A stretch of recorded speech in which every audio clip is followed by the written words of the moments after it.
fin 2014, le marché Paul Bert Serpette a été racheté par l'homme d'affaires Jean-Cyril Boutmy. Donc Paul Bert Serpette au sein des puces de Saint-Ouen en Seine-Saint-Denis. Et depuis, une stratégie de développement dynamique a été entreprise. Et je suis ravie d'accueillir Stéphanie Duplex, qui est directrice générale de Paul Bert Serpette. Merci beaucoup d'être avec nous. Merci de m'accueillir. Est-ce que tout d'abord, vous pouvez nous replacer Paul Bert Serpette, qui, bien sûr, s'inscrit dans un ensemble des puces de Saint-Ouen.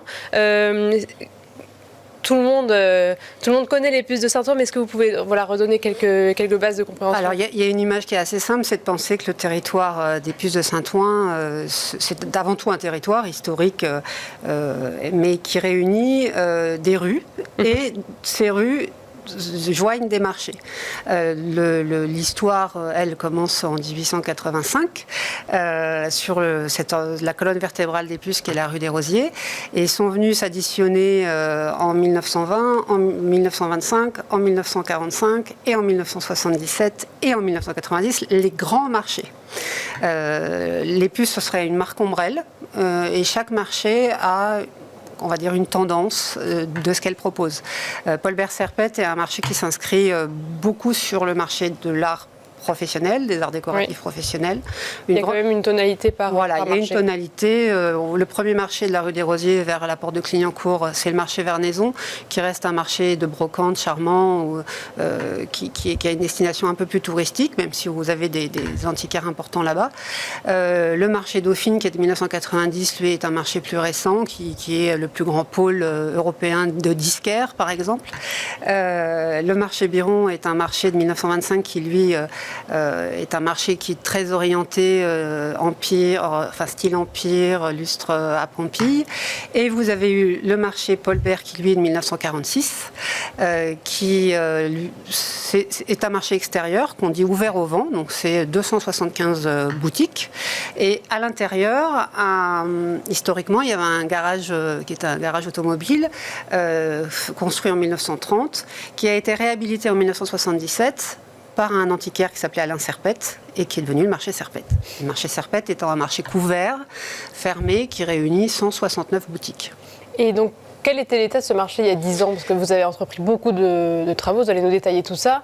Quand le rachat a été opéré Alors, quand le rachat a été opéré, en 2014, le marché Paul Bert Serpette était la propriété du groupe Grosvenor, donc le duc de Westminster, un propriétaire anglais, qui avait confié ce territoire de 420 boutiques à une gestion externalisée qui était à Marseille. D'accord. Et qui avait laissé à l'intérieur un personnel qui n'avait aucun pouvoir. Je crois qu'il a été propriétaire pendant 8 ans. Ça a très vite mal tourné parce que ça a été géré un peu comme une foncière. Et puis à terme, quelque chose qui ne fonctionne pas et qui est mal géré a été remis en vente. Et donc après ce rachat, quel était l'objectif la première stratégie, les premiers travaux, c'était recréer un outil de travail pour les antiquaires. Oui.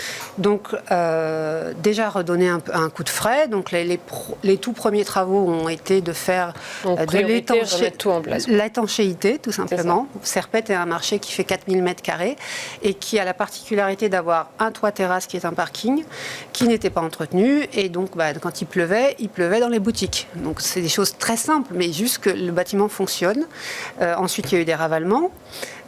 Pour refaire rentrer cet endroit dans des codes esthétiques qui lui sont propres quand même, mais qui restent un établissement pris en charge, neuf et présentable. Et après, il y a eu tout ce que... je vous parlais de 275 boutiques dans Paul Bert.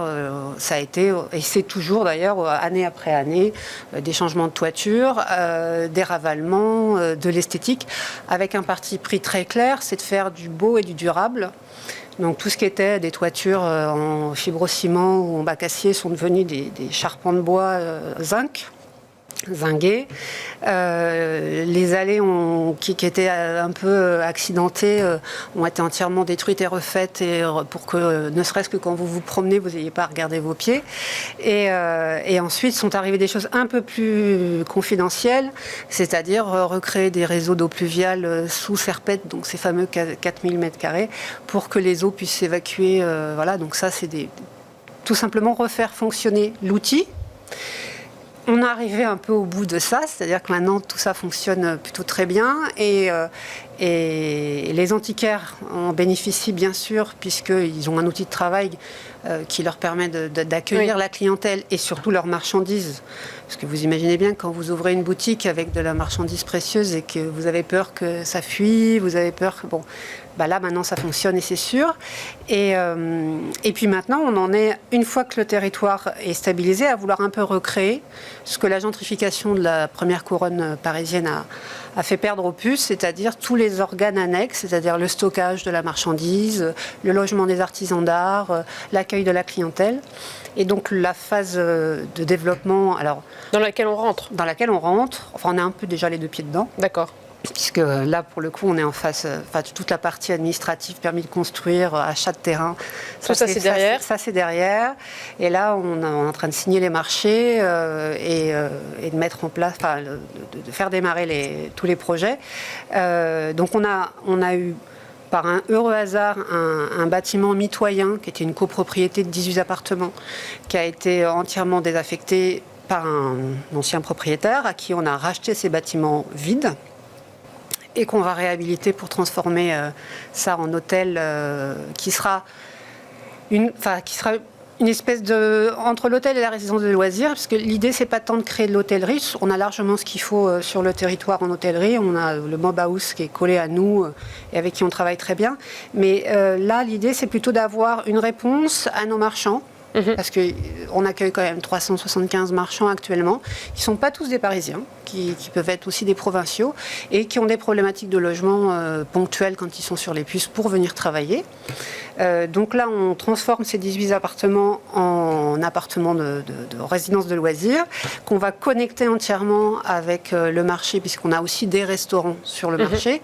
Et ce qu'on souhaite, c'est par exemple, il n'y aura pas de service de petit déjeuner, mais par contre, n'importe qui aura accès à son petit déjeuner sur sur le lieu. Voilà, sur le lieu. Faire une sorte d'écosystème. Ce qu'on veut, c'est que ça vive à l'intérieur du marché et que ce ne soit pas un lieu pour s'isoler des puces, mais plutôt un lieu pour continuer à vivre dans les puces. Voilà. Et la deuxième phase sur ce terrain-là va être la construction d'un bâtiment de remise showroom dans lequel on va pouvoir permettre à nos marchands de stocker. De stocker la marchandise, parce que la vocation des puces, c'est de vendre ce qu'on a sur le stand dans le week-end et de reproposer tous les week-ends autre chose. Donc automatiquement, il faut une rotation très proche de sa boutique pour pouvoir faire tourner. L'exemple simple, vous avez un stand qui fait 25 mètres carrés, vous présentez une salle à manger, elle se vend le samedi matin. Il faut avoir quelque chose à vendre le samedi après-midi ou le dimanche. Donc il faut que la salle à manger sorte et qu'immédiatement la marchandise re-rentre. Donc on recrée ces outils-là qui existaient fut un temps, puisque Saint-Ouen avait un patrimoine industriel important qui avait transformé beaucoup en stockage. Et malheureusement, ce patrimoine industriel, maintenant c'est du résidentiel. Donc ça a fait perdre un peu de ces structures-là. Donc on a eu heureusement de la chance d'avoir un terrain vacant qu'on a pu acquérir à côté, où on va pouvoir reconstruire ces outils-là. Formidable, merci beaucoup Stéphanie Lupex de nous avoir raconté les développements à venir de Paul Bert Serpette. Merci, vous êtes directrice générale de Paul Bert Serpette. Merci à vous tous et tous de nous avoir suivis. C'était Arrêt Marché, édition Week-end.